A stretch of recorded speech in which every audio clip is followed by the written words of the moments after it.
more exciting experiences than being allowed into the kitchen of a really first-class restaurant to watch a master chef at work.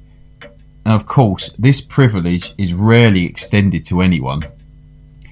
Which reminds me of an experience I had a few years back. And to give it the right flavour, let's call it Speciality of the House. I was staying in London at the time, and a friend of mine, Harry Laffler, knowing that I was interested in good food, invited me to dine with him one evening at his favourite restaurant. Harry was an international advertising man, and knowing the size of his expense account, I had imagined that I was in for an evening at one of London's plushier night spots. Imagine my surprise, therefore, when I found myself being ushered towards a shabby brownstone building in an almost deserted downtown back street. Well, here we are. This is Spiro's. What do you think? Well, Harry, it's not quite what I expected. It is rather dismal, isn't it? I'll have you know that Spiro's is the restaurant without pretensions. It is the one place in these ghastly neurotic times that has refused to compromise.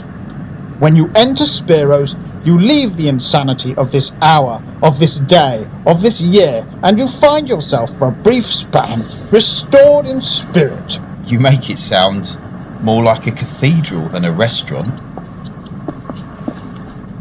I wonder if I did the right thing bringing you here. Now, come on, Harry. I was only joking. You see, you are the one person I know with the knowledge of good food. Knowing about Spiro's and not having an appreciative friend to share it with is like having a unique work of art locked up in a room where no one else can see it. Anyway, let's not stand round here talking. Let's go in. Good evening, sir. Mr. Laffler and a guest. Yes, sir. Please come this way, gentlemen. The waiter led us through a mirrored foyer into a small dining room. It was no size at all. The half a dozen or so guttering gas jets that provided the only illumination through such a deceptive light that the walls flickered and faded into uncertain distance. There were no more than 8 or 10 tables in the room, and all but one were occupied. The few waiters serving moved amongst them with quiet efficiency. It really was very pleasant, and as soon as we got seated at a vacant table, I said as much to Harry. There, I knew you'd like it. Wait till you taste the food. By the way, did you notice there are no women present? Yes, I did. Isn't that rather odd? Spiro doesn't encourage them, and I can tell you his method of getting rid of them is very effective. Excuse me, would you like to be served now? Tell me, is the special being served tonight? Oh, I am so sorry. There is no special this evening. But it's been a month already, and I had hoped that my friend here... I'm sorry, sir, but you do understand the difficulties. Ah, well, what the hell. But I was hoping, Simon, to introduce you to the greatest treat Spiro offers. Oh, never mind. I'm sure that whatever we decide upon will be delicious. Shall I serve at once, sir? Yes, please. Harry, have you ordered in advance? No. I should have explained. Spiro offers no choice whatsoever. But suppose we don't like what we're given? Oh, don't worry. You will relish every mouthful. Just think for a moment of the advantages of such a system. For instance, instead of the hurly-burly of sweating cooks trying to prepare hundreds of different dishes, here we have a chef who stands serenely alone, bringing all his culinary arts to bear on one task. So you've seen Spiro's kitchen? Tell me what it's like. Unfortunately, I can't. I've never seen it. Believe me, I've tried. In fact, I admit that my desire to see the inside of this particular kitchen has become almost an obsession with me. Have you ever mentioned this to Spiro? At least a dozen times, but he just shrugs his massive shoulders and smiles. Still, I've never given up hope. At this point, the waiter reappeared, bearing the soup bowls and a small tureen, which he slowly ladled a measure of clear, thin soup. I must confess that I tasted this soup with some curiosity. It was delicately flavoured, bland to the verge of tastelessness. Automatically, I reached for the salt. Well, what do you think of the soup? Excellent. If you'll pardon me for saying so, you don't. What? You do not find it excellent. You find it flat and badly in need of salt. How do I know? Because that was my reaction when I first dined here. But I'm confident that you'll make the same discovery that I did. By the time you've finished your soup, your desire for salt will be non-existent. Well, do you agree with me now?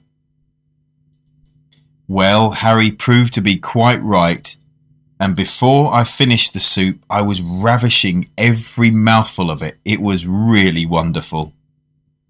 Harry smiled at me across the table. Wasn't I right? Yes, you certainly were. You will find that the absence of condiments is only one of several noteworthy characteristics which mark Spiro's. I may as well prepare you for the rest. For example, no alcoholic beverages of any sort are served. Oh, really, Harry? Also, there is a ban on the use of tobacco of any kind. Good Lord, is this a restaurant or a temperance hotel? You don't understand. By altering stimulant and narcotic, you seesaw the delicate balance of your tastes so violently that it loses its most precious quality, the appreciation of fine food. Not another word was spoken until we had both finished our main course, nor was there any need for words in the presence of such food. It was delicious, and it was only with great effort that I prevented myself from wolfing the whole lot down in one go and establishing myself as a grade A glutton on my very first visit to this amazing restaurant. When we had both finished eating, Harry and I smiled at each other contentedly. We were both aware that we had enjoyed an exceptional culinary experience. Harry, if I had any doubts about Spiro's, I apologise unreservedly. In all your praise of the place, there's not a single word of exaggeration. Ah, that is only part of the story. You heard me mention the special. That was unfortunately not on tonight's menu. Well, what we've just eaten is as nothing when compared to the absolute delights of that special. Good Lord. What is it? Nightingale's tongue? Fillet of unicorn? Neither. It's lamb. Lamb? Oh, come on. You've got to be joking. If I were to give you, in my own unstinted words, my opinion of this dish, you would think me insane. That is how deeply the mere thought of it affects me. It is a select portion of the rarest sheep in existence. Lamb Armistan. Armistan? A remote and almost unknown place on the border which separates Russia and Afghanistan. From chance remarks dropped by Spiro, I gather that it's hardly more than a plateau which grazes the pitiful remnants of a flock of superb sheep. Spiro, by some means or other, has obtained exclusive rights to this flock, and is therefore the only restaurateur in the world ever to have lamb Armistan on his menu. I can tell you, the appearance of this dish is a very rare occurrence indeed, and nobody ever knows the exact date on which it will be served. But surely Spiro could provide some advance knowledge of the event? The only objection to that is simply stated. Should advance information slip out, then the professional gluttons in which this town abounds would get the opportunity to taste the dish and sooner or later drive out the regular patrons. You don't mean to say that these few people present are the only ones in the entire city who know of the experience of Spiro's? In the entire world. That's incredible. It's kept a secret by every single patron, a solemn obligation. By accepting my invitation this evening, you automatically assume this obligation. I hope that you can be trusted with this. Well, if that's the way you want it, Harry, of course I can. It may sound strange to you indeed. It may border on eccentricity, but I'm a solitary man, and I feel to my depths that this restaurant is both family and friend. I must confess that until that moment, I'd never really thought much about Harry's private life.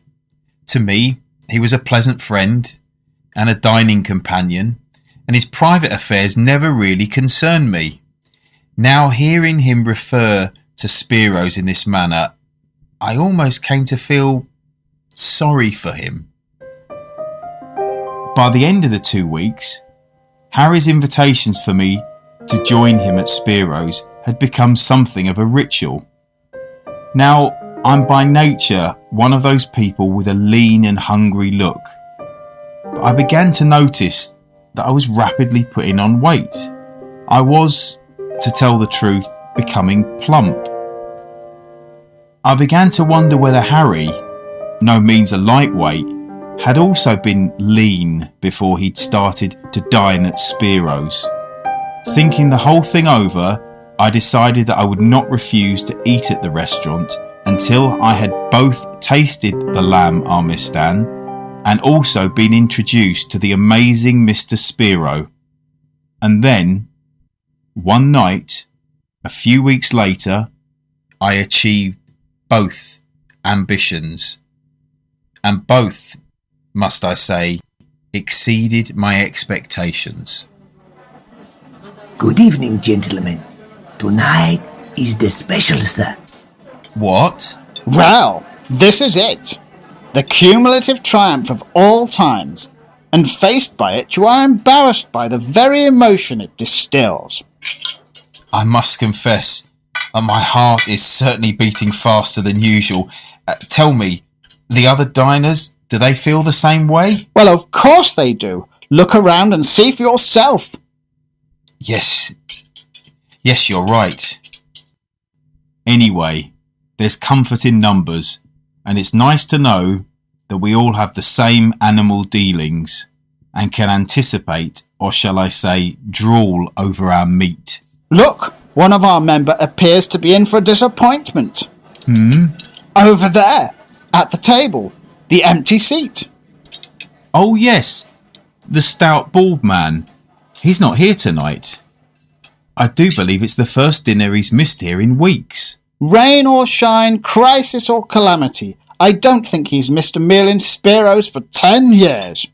Imagine his disappointment when he realises he's missed the speciality of the house. I'm so very, very pleased. Ah, Mr. Spiro. Gentlemen, now lamb armistan will be an unqualified success. I myself have been stewing in the kitchen all day, prodding the foolish chef to do just so.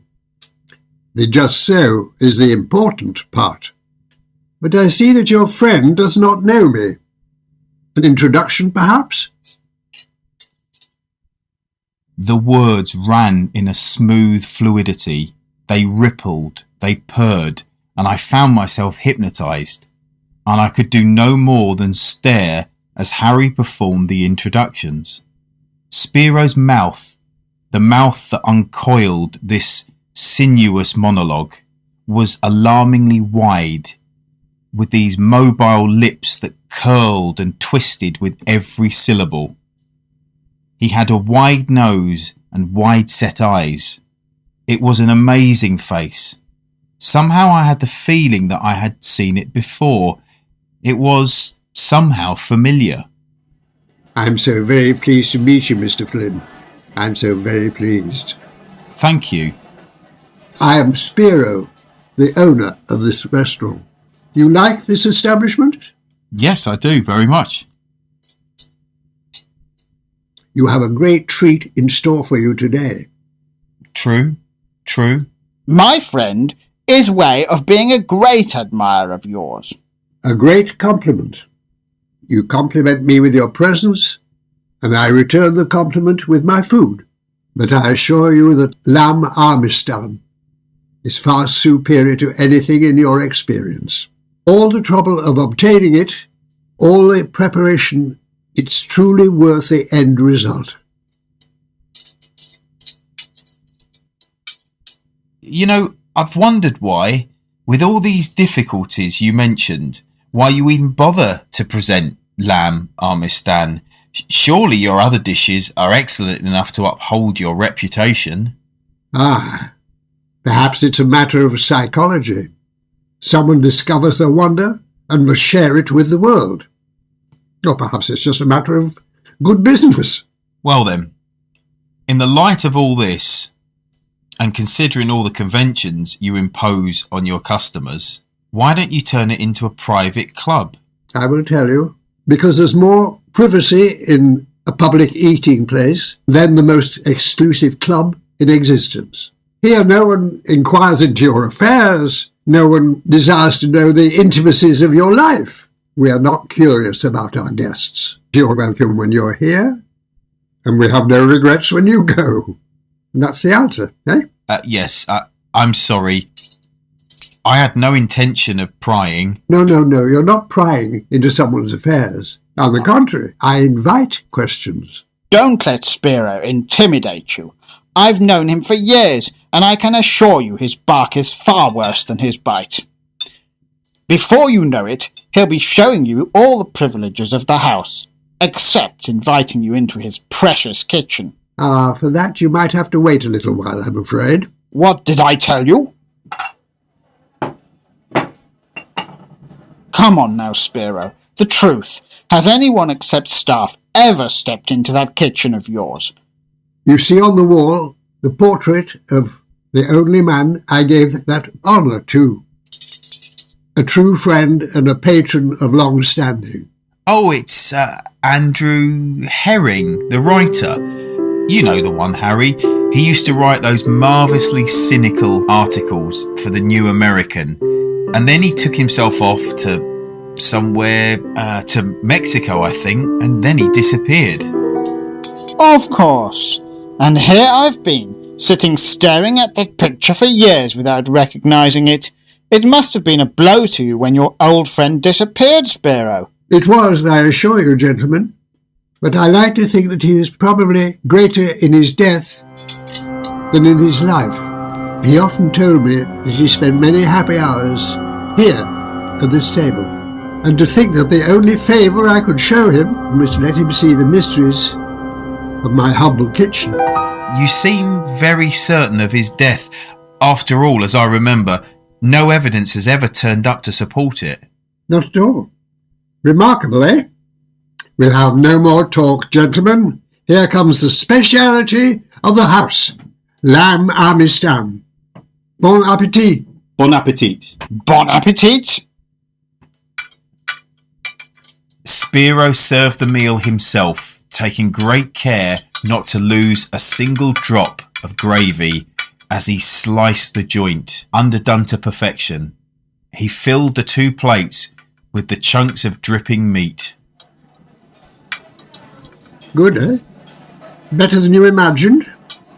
It is impossible for the uninitiated to imagine the delights of lamb armistan as for a mortal man to look into his own soul? Perhaps you have taken a glimpse into your own soul. Yes, perhaps, and a gratifying picture it made, all fang and claw. I must be going. But sometime, my friend, when you've nothing better to do, sit for a little while in a dark room and think of this world as what it's going to be. And then you must turn your thoughts to the significance of the lamb. It will be so interesting. Now, gentlemen, I've interrupted you for far too long. Au revoir. Au revoir. He's an interesting man, Spiro. Very interesting. You know, Harry, he reminds me of someone. Did you ever remember that series, Catweasel? Oh, I just can't think who. You don't think I offended him in any way, do you? Offended him? Goodness no, he loves that sort of talk. Lamb Armistan is a ritual with him. Get him started and he'll just go on forever. It was a month later it finally came to me exactly who it was that Spiro reminded me of. It wasn't Catweasel. When I finally knew who it was, I laughed out loud. Of course, he reminded me of the Cheshire Cat in Alice in Wonderland. It had very long claws and a great many teeth, so she felt that it ought to be treated with great respect. I mentioned this to Harry as we walked home that night, and he replied, "It's a long time since I've read Alice in Wonderland. A very long time." That following evening, Harry had a business meeting and would be running late. So to save time, I agreed to meet him at Spiro's. I had only just seated myself at our usual spot when in came my friend looking rather like a cat that had been dragged through a bush backwards. In fact, through several bushes. "What on earth has happened to you? You look ghastly." "Oh, I'm fine. There was a bit of a scuffle outside, but I managed to resolve it." "Tell me more." One of the waiters was fighting with some burly drunken fella who had pulled a knife on him and had demanded his wallet when he had gone out back to the dustbins to dump some rubbish. I wrestled the yob to the ground and managed to get the implement off him and asked the waiter to call the police, but he refused, saying Spiro doesn't like them. "Well, who does? Oh, Harry, you could have been killed. What happened next?" "There's nothing much more to it, really. The yobbo skulked off with his tail between his legs, and the waiter chap kept on repeating how grateful he was to me for saving his life. He sounded like a broken record. Eventually, the waiter disappeared into the restaurant." What a harrowing experience.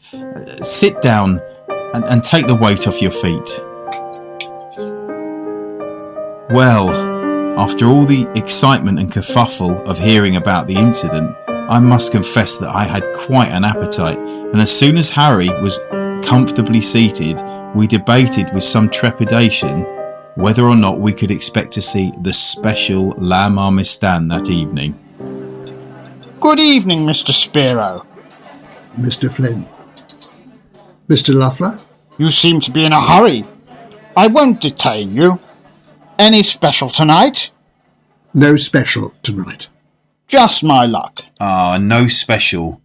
What a shame. "No special. To see me on my way." Are you going away, Harry? "Yes, damn it. I'm off to South America for a month or two in order to mount a new campaign for some very rich clients." Oh, I'm sorry to hear that. When are you going? "Tonight. I've managed to wangle some reservations. Just my luck." Well, I'm going to miss you, Harry. I've enjoyed our evenings together, and these little dinners of ours, they've come to mean a great deal to me. Shortly afterwards, the waiter served us, and we turned our attention to our dinner. Harry finished his quickly and continued to bemoan his fate and to regret loudly the thought of missing the Lamb Armistan during his trip. Then, just as I finished the meal, a waiter, who was not our usual, leaned over to take Harry's plate. "I owe my life to you. I can repay you." "Well, you have repaid me with your thanks. Let's not hear any more of it." "I can help you, sir. My life for yours, sir. I will help even if you don't want to do. Do not go into the kitchen tonight. Not tonight or any night." "Why shouldn't I go into the kitchen? Don't be absurd. What's going on here? This man is a little unnerved, I think. Oh yes, an unfortunate experience. He's saying something about me not visiting your kitchen. What's that all about? Do you know what he means?" But of course he was just giving you good advice. It so happens that my too emotional chef had heard some rumour that I might have a guest in the kitchen tonight. He flew into a fearful rage, threatening to give his notice in on the spot. However, have no fear. I have succeeded in showing him what a true honour to have a true connoisseur. Observe him at his work. You are at the wrong table. Make sure it does not happen again. The waiter slunk away without daring to raise his eyes, and Spiro drew up a chair to the table. He seated himself and ran his hands through his hair. My humble invitation for you to visit my kitchen, Mr. Luffler. I had hoped for it to be a surprise. The surprise is ruined. All that's left is the invitation. Are you serious? Do you mean that at last we are really to witness the preparation of food in your kitchen tonight? Oh no, Mr. Luffler, not both. I'm afraid I'm faced with a dilemma of great proportions, gentlemen. You, Mr. Luffler, have been my guest for 10 years. But our friend here? No, I'm very sorry. Absolutely not. That wouldn't be fair at all. Surely, Spiro, you can make an exception on this one occasion. Oh no, Mr. Spiro, I really understand perfectly. This invitation is solely to Harry, and naturally my presence here is embarrassing you. No, as it happens, I do have another engagement for later. I must be on my way anyhow, so you see, there's really no dilemma at all. Oh, Harry, I'm not going to sit by and watch you spoil your great adventure. Believe me, just think of that ferocious chef.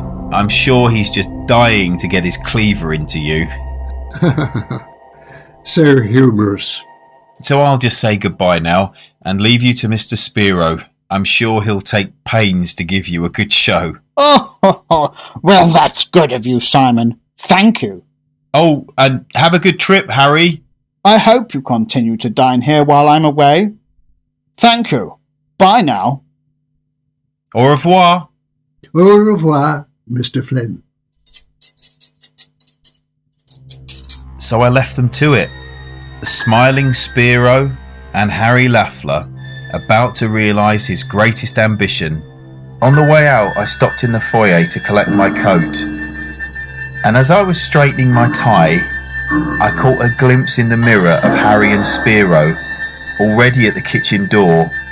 Spiro was holding it open, invitingly wide, with one hand, whilst the other rested lightly on Harry's plump, meaty shoulder, squeezing it ever so gently, almost lovingly, rather in the way a housewife squeezes a prime fat turkey before she puts it into the oven. I've never seen or heard of Harry Lafler again. Shortly afterwards I left London in order to do some filming in New York. I've not been back since, and therefore I've never had the opportunity of dining again at Spiro's, or of renewing my acquaintance with its mysterious owner. In the intervening years, however, my interest in food and its preparation has increased, and I can now create and experiment with recipes of my own. But I must confess that even in my wildest flights of culinary fancy, I have never yet dared to attempt lamb parmesan. In Speciality of the House by Stanley Ellin, you heard Geoffrey Bayldon as Mr. Spiro, Simon Flynn as himself, Ben Allen as Mr. Lafler, and The Waiters by Candia Udiokuma and Brian Cook. A high production for 2011.